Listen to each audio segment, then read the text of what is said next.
മോഹൻ വർഗീസ് ഇന്നിപ്പോൾ സോണിയാഗാന്ധി ദ ഹിന്ദുവിൽ എഴുതിയ ലേഖനത്തിന്റെ തലക്കെട്ട് delimitation and not women's reservation is the issue എന്നുള്ളതാണ്. ഈ ഡീലിമിറ്റേഷനെ വലിയ തോതിൽ ആശങ്കയോടുകൂടി കാണുന്നുണ്ട് പ്രതിപക്ഷം എന്ന് നമുക്ക് പൊതുവേ പറയാമെങ്കിലും തെന്നിന്ത്യയിലെ പാർട്ടികൾ അതിനെ വളരെ സീരിയസ് ആയിട്ട് കാണുന്നുണ്ട്. കാരണം ഇപ്പോൾ കേരളത്തിന്റെ ലോക്സഭാ അംഗങ്ങളുടെ ടോട്ടൽ ഷെയർ എന്ന് പറയുന്നത് മൊത്തം മെമ്പർഷിപ്പിന്റെ 3.7 ആണെങ്കിൽ ഡീലിമിറ്റേഷൻ നടന്നത് 2.6 ആയിട്ട് കുറയും. തമിഴ്നാടിൻ്റെത് 7.2 എന്നുള്ളത് 6% ആയിട്ട് കുറയും. കാരണം ഈ തെക്കേ ഇന്ത്യൻ സംസ്ഥാനങ്ങൾ ജനസംഖ്യാ നിയന്ത്രണം നന്നായി നടപ്പാക്കിയതുകൊണ്ട് തന്നെ ഉത്തരേന്ത്യൻ സംസ്ഥാനങ്ങളിലേതുപോലെ ജനസംഖ്യ വളർന്നിട്ടില്ല. അപ്പോൾ ജനസംഖ്യാനുപാതികമായി മണ്ഡലങ്ങൾ പുനർനിർണ്ണയിക്കുമ്പോൾ ഉത്തർപ്രദേശ് 145 ലോക്സഭാ സീറ്റുള്ള ഒരു വലിയ സംസ്ഥാനമായി മാറുകയും കേരളം 20-ൽ നിന്ന് 22-ലോ 23-ലോ എത്തി നിൽക്കുകയും ചെയ്യും. ഇതുണ്ടാക്കുന്ന ഡിസ്പാരിറ്റി വലിയ തോതിൽ ചർച്ചയാവുകയാണ്. അത് പ്രതിപക്ഷത്തെ ഒരു തരത്തിൽ ആയുധമില്ലാത്തവരാക്കുകയും BJP-യെ കൂടുതൽ സ്ട്രെങ്തൻ ചെയ്യുകയും ചെയ്യുന്നതാണെന്ന ആക്ഷേപമുണ്ട്.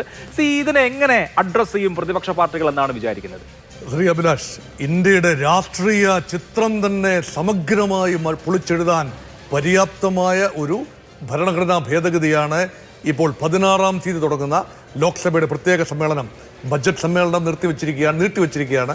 ഈ 3 ദിവസത്തെ സമ്മേളനത്തിലെ പ്രധാനപ്പെട്ട ഐറ്റമായി വരുന്നത് വിമൻസ് റിസർവേഷൻ ബില്ലാണ്. പക്ഷേ സോണിയാഗാന്ധി ഉൾപ്പെടെ ഹിന്ദുവിൽ എഴുതിയ ആർട്ടിക്കിളിൽ ആശങ്ക പറയുന്നത് അതേക്കുറിച്ചല്ല. വിമൻസ് റിസർവേഷനെ കുറിച്ച് ഒരു ധാരണ എത്തിയതാണ്. 2023-ൽ പാസ്സാക്കിയ നിയമമാണ്. അത് തീർച്ചയായും നടപ്പാക്കുകയും വേണം. പക്ഷേ അത് 2029-ലെ തെരഞ്ഞെടുപ്പിൽ അത് നടപ്പാക്കണം എങ്കിൽ യഥാർത്ഥത്തിൽ സെൻസസ് വരെ കാത്തിരിക്കാനാവില്ല. 2011-ലെ സെൻസസ് അനുസരിച്ചുള്ള ഡേറ്റ ഉപയോഗിച്ചുകൊണ്ട് അതിനെ നടത്തിയെടുക്കാനുള്ള ഒരു ശ്രമം. അപ്പം നിർദോഷമെന്ന് തോന്നാം, പക്ഷേ യഥാർത്ഥത്തിൽ അതല്ല കാതലായ വിഷയം.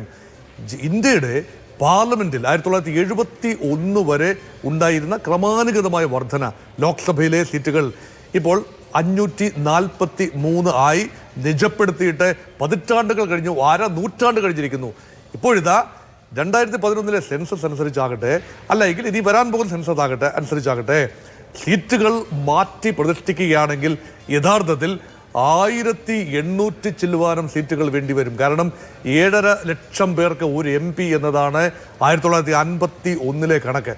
അതനുസരിച്ച് വന്നാൽ 1800 ചില്ലുവാനം സീറ്റുകൾ വരും. അതൊരു പക്ഷേ ഉണ്ടാവില്ല. ഇപ്പോൾ കേന്ദ്ര BJP നേതൃത്വവും ഗവൺമെൻറ് ഓഫ് ഇന്ത്യയും പറയുന്നത് ഒരുപക്ഷെ 50% വർധന പാർലമെൻറ്റ് സീറ്റുകളിൽ ഉണ്ടാകും. അങ്ങനെ ഇപ്പോൾ നിലവിലുള്ള 543 എന്നത് 816 816 സീറ്റ്സ് എന്നതാണ്. ഇപ്പോൾ പുതിയ പാർലമെൻറ്റ് പണിതപ്പോൾ തന്നെ 866 പേർക്ക് ഇരിപ്പിടം ക്രമീകരിച്ചുകൊണ്ടുള്ള പാർലമെൻറ്റിൽ ഒരുപക്ഷെ മുൻ ധാരണ അനുസരിച്ച് തന്നെ ആയിരിക്കാം 50% കൂട്ടുന്നു.